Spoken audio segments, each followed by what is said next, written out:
Mwebale kumbonanga, mwebale ino, mwebalire irala. Nali ndowooza nti nja kwira engulu nakoba nti oba ndibasasula ki. Aye bibaawo, aye okulira mulekere. Nze ye nagiire ndi mugumu. Tukwaniriza ku Kabyanzo Media.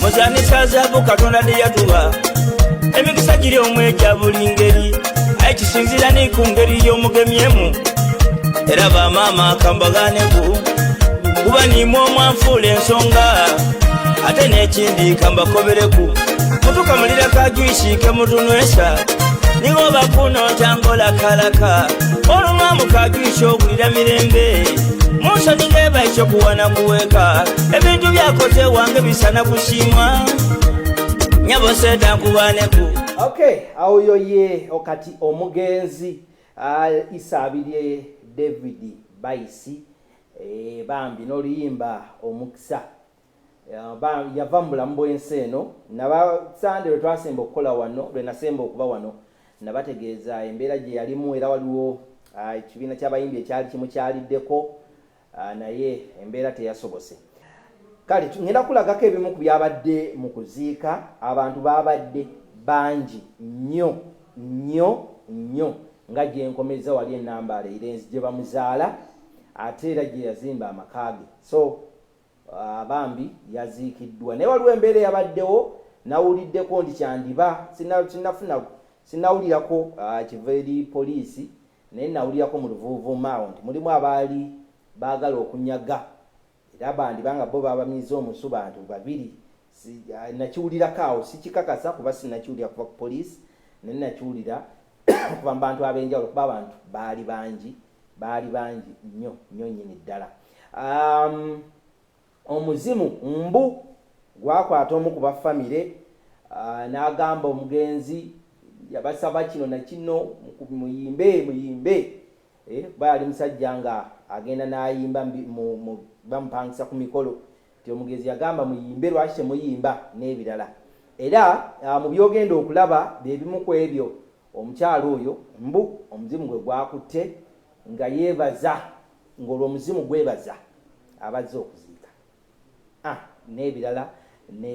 Kale katugendeko kankutwaleko mu bimu ku ebyo of course esula biraga byonna ebyabaddewo mu kuwerekera Isabirye oba Ssaalongo David Baisi. Ntera okuwulira Abasaalongo balina essaawa babaziika naye bamwanguyiza. Naye ekirala ekyennaku nti weyafiiridde nga babanja obukadde 12 nga waliwo looni ya bukadde 12 nategeddeko nti no Bishop Patrick Wakula yagambye nti yagenda kusasulako kakadde kamu kwezo.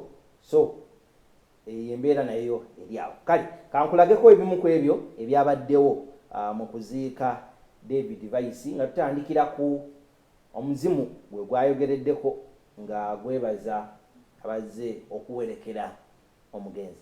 Mwebale kumbonanga, mwebale ino, mwebalire irala. Nali ndowooza nti nja kwira engulu nakoba nti oba ndibasasula ki. Aye bibaawo, aye okulira mulekere. Nze ye nagiire ndi mugumu.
Matumbi ngandowozesa essaawa y'okuzaawa olumbe lutulanga bwemage batayi ngikumbudde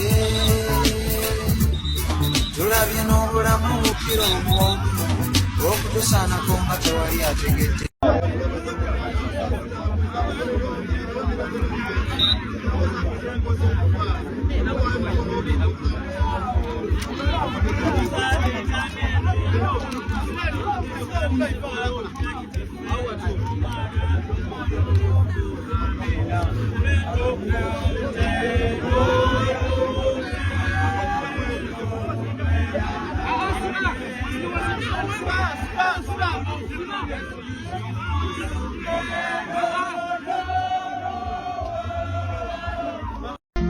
Eggulu oliba olisubirwa balina okufunanga empera keiga ojja mu muliro. Oli musiraamu mulungi wajja ni masikidi watoola shahadu.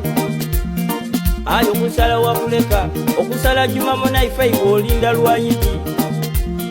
Baisi kyova mbuuza omusango gwaswala etaano oli gutwalaga.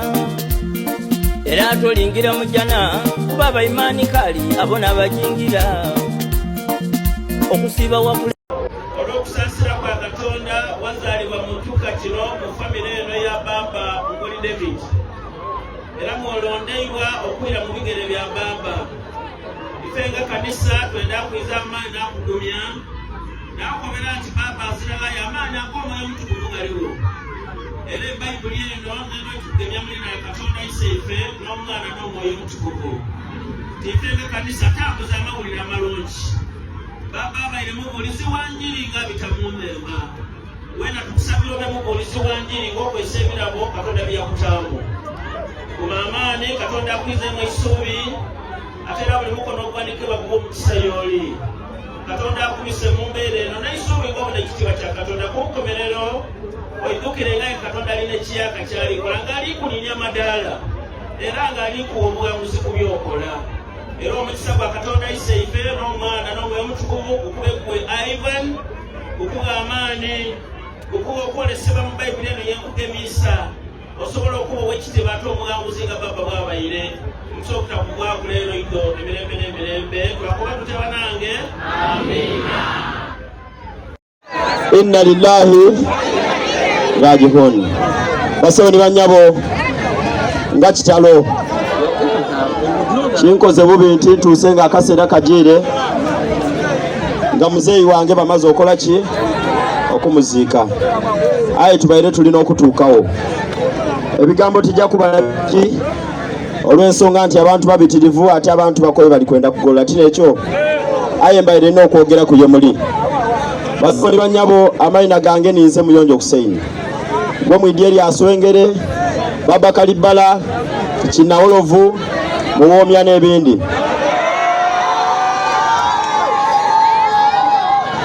Nandyogera ebigambo ebitirivu ino mbakutuukira mu bwire obulungi n'emboozi enkalamu eno engeri gye nayagaana muzeeyi ono emyaka 10 na kintu einuma paka olunaku olwaleero Mungu bwamwiddulire okuba nga amutwala mu bulamu obundi.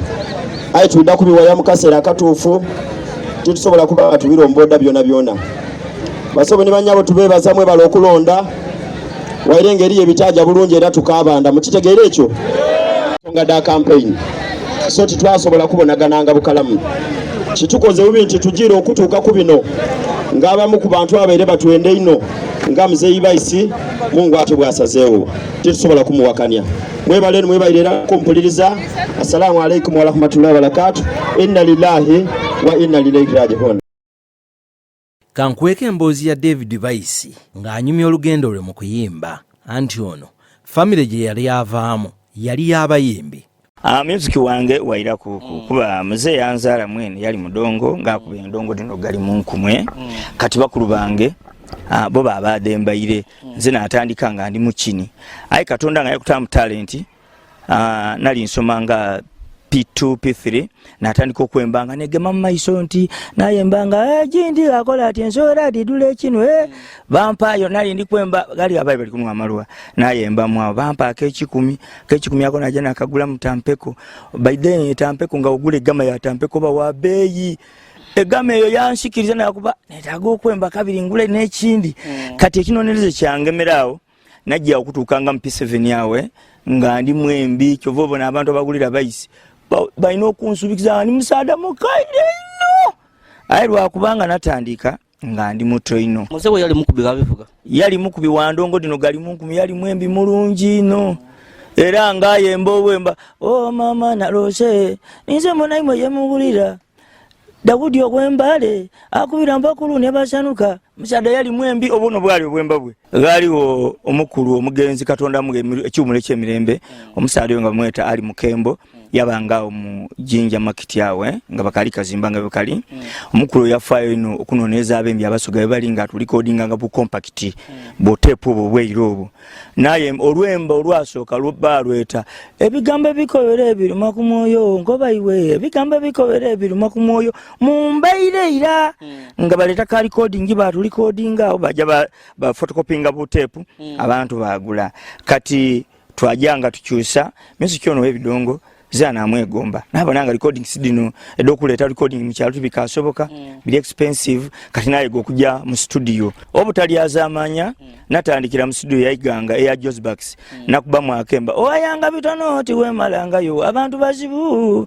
yewe abantu bankwena ukoberanga nga wakana yetuvwao naja mu studio ya Barnabas Ban Records nakuba obumenke era enakubira obumenke nakuba yerwakyo zimbo omwoyo nakuba omusaada akusa akadingidi navao naja musabasaba Records nga okadigido aize musabasaba nakuba mu ebyafa ebyabusoga nakuba n'olwemba lw'ebinamba navao nga nja mu maiso ene mbadali ninja ya mazima gali nti olwemba lw'obumenke lwokabiri lwakola kinene ino soka nalufulumikiza mu abantu ge babeera nena kwene neino nga superstar na lufulumikizaawo kati olwo lwakolezage tutali olwo lwankolera kinene naye nga akubembaire dino dobutepo nakuba olwemba b'ekikabalanda lwo kabino lwasooka okumanisa Baisi nani aye nga obumenke boti luzani lwakola kinene era nakati olwaira abantu bakandeta bumenke abantu begomba okubona ku yayembumi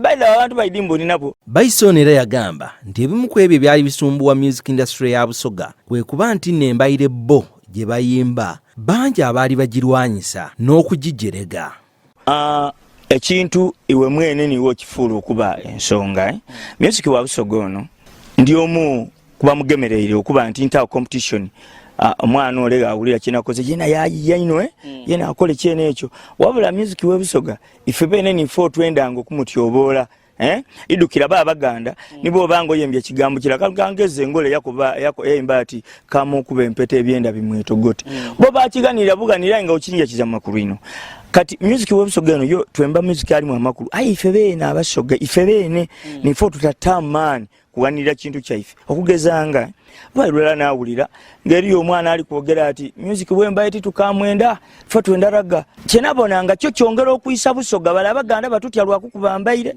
ayi kabiri bogera nti embaire embi singa nga tuganika embaire baleke bataidi music wifi da kugema yo ino kati raga baleba mukuba ino tosobola kumukuba kumubasinga nowe basinga katife tulina kutamani ano kumbaire kyosobola n'ekinonereza kino ekida mu bantu babona nga olikola ekintu ekikyo kyene kyowulira nti kikyo bale bona bakyenda butyo kalugeze bufuna omukazi waka wabanga tomwenda bulungi okyaza omugeni okyetakire n'omugeni ajja kaidi nti baisi yafuna kikazi kibi iwe niwo ino okigana omugeni ajja kaidi sadainda mukazi we.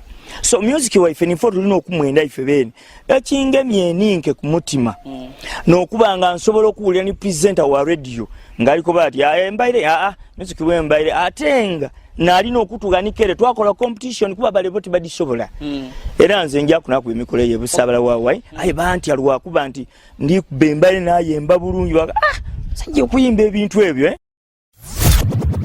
tukwaniriza ku Kabyanzo Media.